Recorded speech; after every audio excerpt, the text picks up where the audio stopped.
Look at that. We're live. Oh my goodness. Yeah, I know. What are we going to do? Been a long time since I've done a show. Glad to be doing this one with Bryan Smith. Bryan with an I, as you That's can right. see on his tag there. I'm a lazy bum and didn't get mine set up. So, anyways, first show, just letting everybody know that we're going to be here providing education for gymnastics professionals. Basically, if you want to learn to coach gymnastics, you want to learn how to build a men's team, want to learn how to build a women's team, want to learn how to build an Excel team, want to learn how to put together a gym that's successful, we're going to help guide you through that process, or at least one that we've learned over the years and we're using, and it's been pretty successful so far. Going to talk some politics, USA Gymnastics politics, the quagmire of ridiculous scandal and and worry over there. But we're also going to get into one of Bryan's blogs, and that is how to set up a training plan. And that's going to be real good stuff for everybody.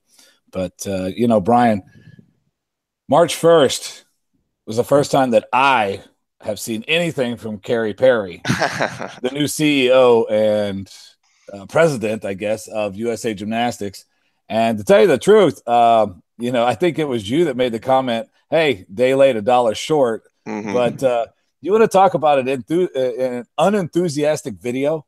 Was that not the most poorly read script that that has ever been delivered? I mean, she had no enthusiasm. It was like, please, this is what we're doing. We've done this. We've done that. And who cares? I mean, the things that they listed, they closed the National Training Center at the Caroli Ranch. Okay, cool. I guess that made some people feel better. They're supporting the independent investigations, which really you wouldn't support those. Created an athlete assistance fund.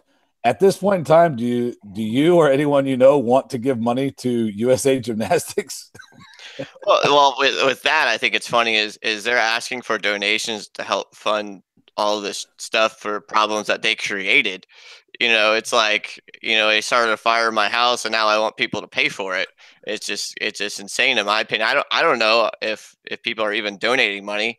And the whole video is a shock to me because it just basically read off all the stuff that we already knew that was going on. Yeah, And nothing new. It didn't talk about the future. It didn't talk about growing past this, and didn't talk about what USAG is going to do. It just talked about what's happened over the 90 days that nobody knew about because they didn't even bother to tell anybody about. Right. So. And our good friend Dave Jessick's been up there working with her and trying to consult with them on getting past this and seeing if USA Gymnastics can survive. And I was just, maybe I'm wrong, but someone told me that Miss Perry had a marketing background, and I keep looking over here because I got another screen. Someone told me that she had a marketing background, and for some of the marketing background to give that unenthusiastically of a performance is just like, really, seriously.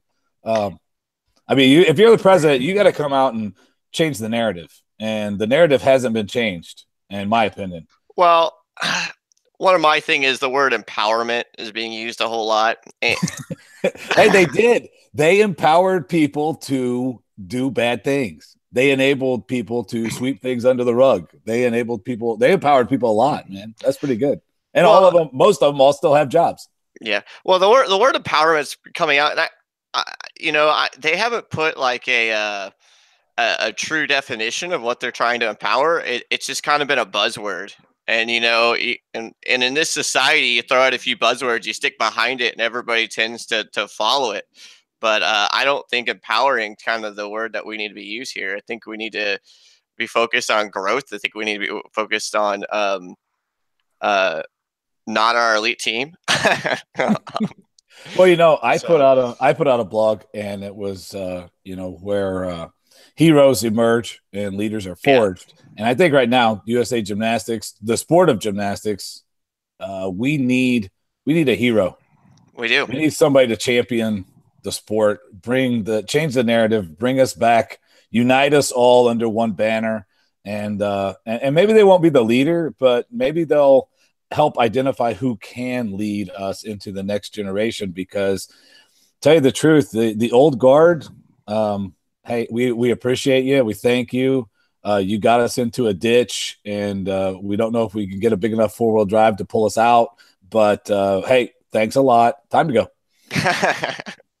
Well, there's nobody to rally behind. Everyone's sitting back. I think there's people on USAG's support team right now, but I think there's a whole lot of people that don't support what USAG is doing, and based on like Dave Jessic's Facebook post yesterday, I don't think that USAG is hearing the negatives right now. I think they're only hearing the positives, and they really need to watch out, because I think there's a larger portion that is sitting back in the background, not voicing their opinion right now. Well, and hey, to Dave's credit, Dave's looking out for us. Dave and the guys are working behind the scenes to formulate, put together another organization in case the worst of the worst happens and USA Gymnastics gets decertified, and next season we have to look to someone new to provide us the competitive arena that will help us get into international competitions and all the rest, and also support our youth, because gym clubs, the gym club owners are sitting back and going, yeah, what's going to happen with this? You guys are affecting my livelihood. This is starting to cost me money, and not just the money we lose when we pay into USA Gymnastics, but just students are taking a look and saying, hey, is this a sport we want to get into? Is this an organization we want to be involved with? And that's going to trickle down, and we'll start to see more and more of that. But USAG, what can you say, man? Well, at this point, I think we got to sit back. We got to go. So, what is USAG's purpose? Other than providing us with an Olympic team, how can they get their sphere of influence inside of the gym? Because currently they have none. USAG has no authority to walk into our gyms and tell us what to do.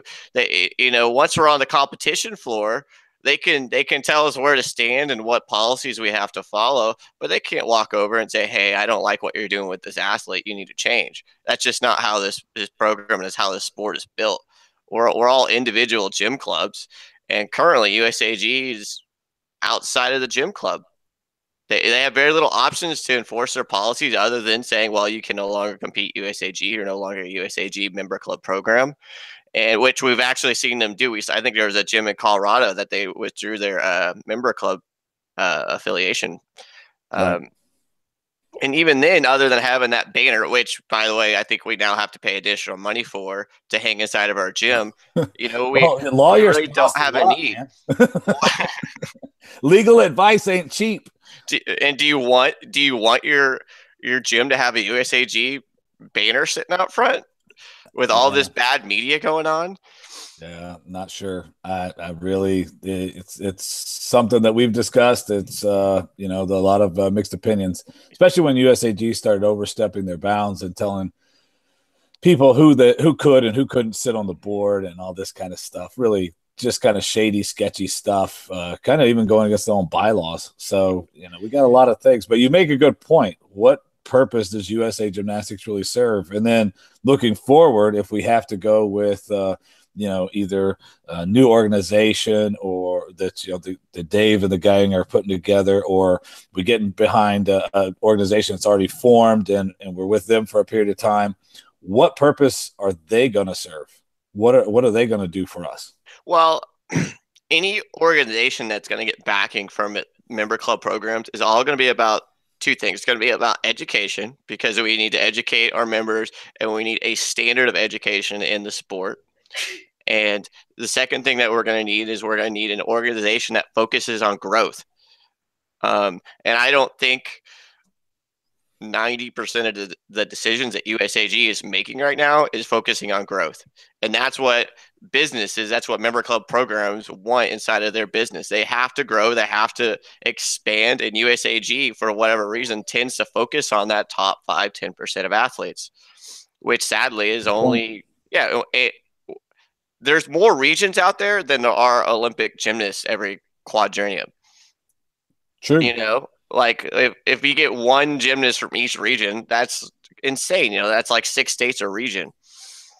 Right. So how is USAG going to push back to this? Now they had this big education push, and we started hearing things about continuing education credits a while back, but they really have yet to be implemented. And it's unnaturally expensive to do anything with USAG. You know, we spend $200 a year minimum probably just to get our education stuff together and get our certifications and background checks, and there's nothing free. We still have to pay for our programs for just the routines. We're a member program, we're a professional member program that you want us to compete your program with, and yet you're going to charge us $80 for a little DVD about the routines. It's kind of insane. Yes. So it's not. There's other organizations out there that do the education too. There's a lot of other. There's some other options. I mean, Gymnastics Association of Texas, which you're a part of, GAT. That's a great option for education. There's other places you can go, and I guess USA Gymnastics has housed that for a while. But speaking of education, you put out a really good blog piece this past week on trying to help some of these younger coaches, trying to help some of the older coaches, trying just to help all the coaches on how to build a training plan. And looking at it as a year-long project, not a 6-month push. Yeah. And I think we need to move the conversation a little bit into the educational piece, because you and I aren't going to change USA Gymnastics overnight, and hopefully we could play some small part. But these people are going to have to come to grips with the fact that it's time to go. I mean, it's time for new blood to be in there. It's time for some new ideas, some fresh thoughts, some new ways of doing things. It's not the old way's not going to work again. The same minds that created this whole quagmire of mess is not going to solve it. Well, it's time for a focus not on the 1%. It's time for a focus on the 99%. And that's kind of how I want to kind of leave that conversation. It's time to not be focused on an Olympic and elite team. It's time to grow from the bottom up, expand our base. The top will get bigger that way, and we'll have better sport, a more mainstream sport, which is what everybody really wants. So I couldn't agree more. Couldn't agree more. Now, moving into the blog piece, you set that up and did an excellent job of identifying the 4, I guess, periodized pieces of the phases, plan. Yeah. So go through that real quickly, and we'll point everybody over. Right now, the blog's housed at 10xminds.com. You can go over there and look at it at any point. But just go through that real quickly. I mean, this really was well thought out, and the second blog post we even have, and we'll do it in the second show. We'll go over the planner and scheduler that you provided. But right now, just tell us a little bit about the phases.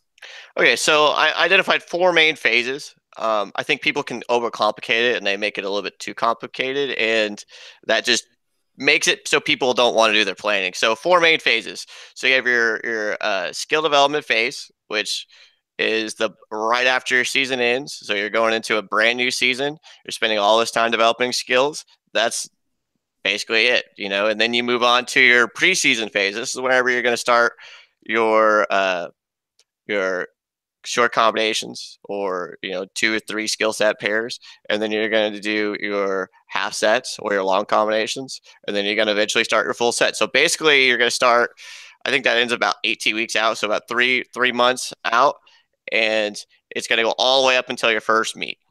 Or for me, till end of December, because we have like 1 meet in December, and then we kind of have the new year. We have that little. And you know what? That 1 meet is going away because Woga's combining it with the girls' meet, and it's moving to February next year. So I have a meet. No Woga meet in December. But come to the Lone Star Invitational, because it's a good meet, and you kind of got to get your feet wet. And we had that meet there because the Liukin was the weekend after, so it's first weekend in December.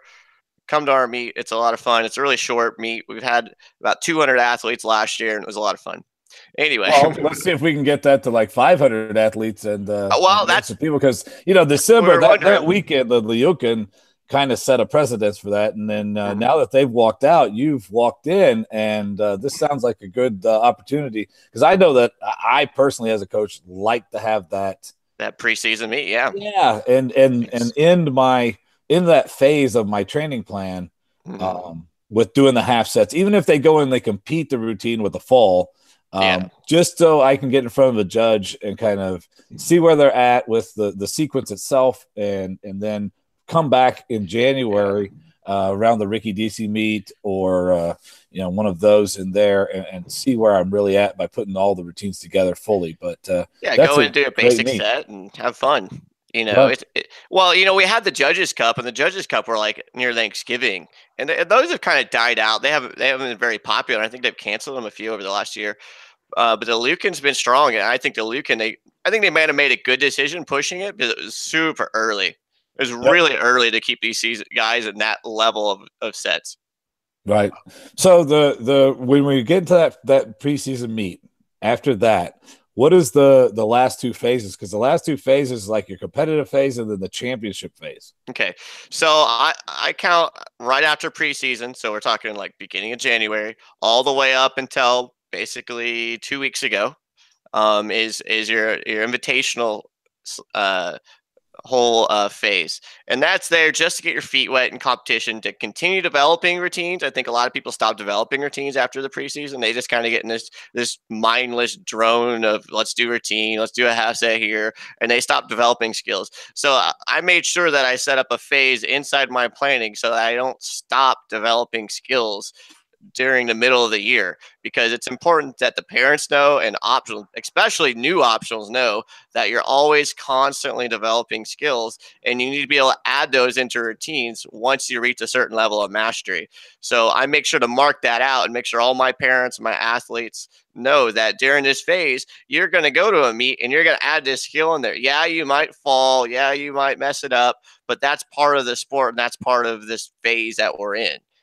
And then right after that, we walk into the championship phase where, okay, that skill, that double back for level 7, for whatever reason, is not working out. Let's go ahead and remove that. We'll play it a little safer. We'll make sure you can land it. That way we kind of worry about our score a little bit more and qualifying into those upper level meets. And that's what the championship phase is. Now, it's important to note that in the championship phases, you're not dwelling on some of the qualifiers. You're not dwelling on your state meet if you're a boy. You're dwelling on, okay, I need to do really, really well at regionals to qualify to nationals. And for some athletes, you're saying, well, I know I'm going to nationals. I'm at that level. I don't want to really peak at regionals and try to carry that peak through nationals. I want to just focus on nationals. I want to continue progressing all the way up through state, regionals, and nationals. And some athletes, they even play it safe at state and regionals. They're Right. just that good. So you got to kind of pick and choose for what athlete and what group of athletes that you have. And if you plan it out way ahead of time, you're just more successful, because we've all been there. You're in the middle of your season, and all of a sudden you realize, oh no, championships is in 2 weeks. I don't feel like we're prepared for it. Or I pushed way too hard this week, and I should have backed off and let them kind of rest so that they can get their energy, physical and mental energy, back up and ready to go for our championship meets. Right. Now, for younger coaches that haven't gone through this cycle, many times, because you and I have been around a while, and we've done this cycle over and over and over again. So we Mm-hmm. have kind of this down in our mind mentally, as well as we have it on paper. Do you have in your plan, which I'm pretty sure you do, there's still a place for long term skill development, like the future skills? So like you talked about the level sevens, and maybe that double back's not ready, maybe this isn't ready, but yet you have a whole plethora of skills that they have to learn if they're going to get to level 10. And Exactly. some of those skills take 2 to 3 to 4 years to develop. So how are you mixing that in and just kind of keeping them still moving on the plan, but setting aside a station here, a station there, to keep them progressing on these skills that just take, I mean, they just take time. Mm-hmm. There's no way around it. A giant on P bars is not a 2 week process. It's, I mean, unless you get that miracle kid, which, No. sometimes it happens, but not really. Yeah. Usually that's a, 2 to 3 year process. Okay. So the, it's during the invitational season. or the invitational phase, should I really say? You have to set time aside, and by doing your planning and marking out, okay, this is where I'm doing half sets, this is where I'm doing full sets, and this is where I'm doing both. You can set aside time specifically. Okay, I'm only doing half sets this week. That means I'm not doing any full sets, and you set your volume up. Okay, so I only really need 3 half sets on the first 2 days on this event, and after that, this is what I'm focusing on. So basically, you kind of have the planning specifically set up so you're not burning the athletes out on routines, and you can add that extra time. And then as you start transitioning towards the end of the season, you start realizing, oh, this athlete's mastered level 6, level 7. It's time to start working on this a little bit more full time. And they can go in there, they can hit their minimum number of sets, or they can hit their minimum number of half sets, or whatever it is. And then just you can actually sit there at the side station, spotting, coaching, and manipulating athletes into the positions they need to be in order to get to the next level, versus sitting here at the high bar bored out of your mind because, you know, You're just running through routine after you're running routine the after routines. routine after routine. Yeah, well, and one of the things that I like to stress is we're at like a point where we're 2 weeks from state. The state Right. is not this weekend; it's next weekend. Where I'm talking to the athletes, and I'm telling them right now, hey, I need you to really show me mastery on this right now, because in 5 weeks or 4 weeks, whenever we're outside of season, I don't want to be focusing on your endo. I don't want to sit there and say, "Hey, let's do endos." No, I'm bored with endos. You're beyond endo, and right now you're not showing me mastery. I really need you to push and show me mastery. So, and also we start having a little bit more time in a workout because our volume's a little bit lower Right. at this time of year. So we can kind of focus on, okay, we need to make sure our basics are good walking into the off season so that we can focus more on the Diamondov on P bars, or Stutz on P bars, or double back, and all these funner skills. And by talking and communicating, having a plan, and saying this is the time I talk to these athletes about this, it just makes everyone's lives easier, and it starts that mental training aspect that you didn't even know it was in your plan that's really in there. So, Right. Well, we got to wrap up this show. yep. We went a little longer than we planned, but we have some good stuff. Really, really good stuff. Coming up in our next show next week, then we're going to go over, and we'll actually screen share a little bit the scheduler and planner that you put together, and kind of break this down for all of you guys, because understanding how to lay the plan out, not just in a written Word document, but actually in a graphic form, is really important. And then, of course, I'm working with Gene Watson, and Gene Watson likes to chart everything. I mean, for his upper level guys, you would be amazed at the information that he puts together for every single competition, and it's really good. It's really good, and that's why he's been on national coaching staff for all these years and produced a lot of athletes, and that's why he is who he is. Mm-hmm. Now, I don't do it because I'm with the level 7s and all that. I don't do it for that age group. I did get talked into doing a PERT chart, so at least we put that together. But I don't do it for those guys, and I don't do it purposely, because it's like between ages 10, 11, 12, 13, hardest years of gymnastics, because everything changes. Life changes, body changes, school changes, sometimes minds change. They don't want to do the sport anymore. Yeah. So anyways, I don't put that stuff together, but when they get serious about the sport, level 8, level 9, level 10, then it's great stuff. So we're going to look at your planner and scheduler next show. And you got one or two little nuggets to dangle out there about that. It's tough. Well, yeah, when you look at the scheduler, you made it really simple, but yeah, putting it together for the first time, someone that's raw, that has never periodized a training plan before, and doesn't really understand periodization, and really doesn't understand the competitive cycles as well as we do. That free scheduler is gold. I mean, absolute gold. I didn't come up with it. I stole it while I was given it by a coach. And it's funny thing is, when I went and looked at authors and stuff, I was like, okay, he got it from somebody else, and he gave it to me, which means it's been distributed. So I didn't feel guilty about it or taking ownership for it. But I modified it. But here's the deal. When I started coaching and I started taking this job a little more seriously, I was searching for the information that I just wrote up for you guys. I was dying to get my hand on what any benchmarks are. And I didn't really find out what they were because coaches didn't speak about it. I'd ask, hey, when do you start this? When do you start this? When do you start this? And they were kind of giving me like blank stares and kind of, or they look at me and smile and go, you haven't earned that information yet. Well, yeah, that was always my big Yeah. complaint is, well, you're not ready. You're not ready. Okay, well, I got these guys. They're Yeah. level 9, level 10, and when am I going to be ready? Because they're ready, obviously, and I can't get the information. But that goes back to that 1% you're talking about in the culture that's been bred by the leadership at USA Gymnastics, because that information is only privileged to those that are privileged. Well, it's like, it's one of those things like, you have to get in the club. yeah, you have to do the work yourself to figure out what works for you, what works for your gym club program, and then you're starting to get little tidbits from the upper echelon. And I don't think that's right. I think it's time for a culture change on that. So I'm going to throw you guys as much information as I have, and hopefully it works for you. And I'm hoping that you do the same with me. You go, hey, I like this chart better, and throw it back at me, because if it's better, it makes my life easier, and it makes your life easier too. Excellent. Well, hey guys, we got to wrap the show up. You can find the blogs at 10. Right now, they're housed at 10xminds.com. They will be moving to bryanandbryan.com, but they're not moved yet, so we're still working on that. Like I said, imperfect actions better than no action. So we went ahead and got the show started even before we were totally ready with all of our media. But show's good. Got a lot of stuff to share with everybody. You can find the blogs 10xminds.com. Then we would be remiss if we didn't say early bird registration for the GAT, for Gymnastics Association of Texas. Great convention, happens over Labor Day weekend. I don't care what state you're in, I don't care what region you're in, get on down to Texas, enjoy the sun, the fun, and everything that Austin has to offer, and come on out and help us have a great convention.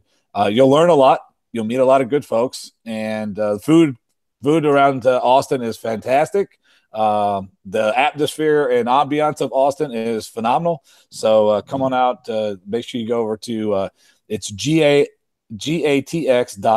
gatx.org. We just redid the site.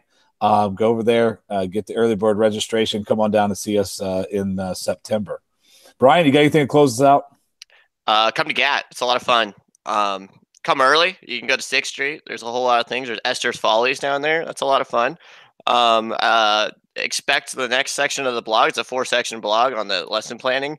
And then there's already another one written. So expect to see that one out. And I'm really excited to be able to talk with you guys and kind of spread some information. GAT's a great organization, and we're making some changes, and it's going to be a lot of fun.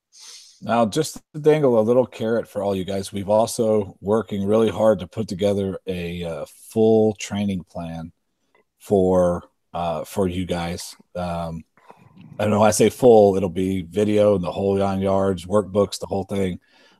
So stay tuned. Keep up with the show. As soon as Bryan and Bryan get that put together and all solidified with all the powers that be, then we'll put that out there, and clubs will be able to get it'll be reasonably priced. We're not out to we don't have any CYA yet, because no one's suing us because we're not doing anything wrong. So we don't have to worry about those charges. We just have to cover the cost of producing. So anyways, guys, great show. Bryan, I will turn this off and we will head on to next week. Sounds great.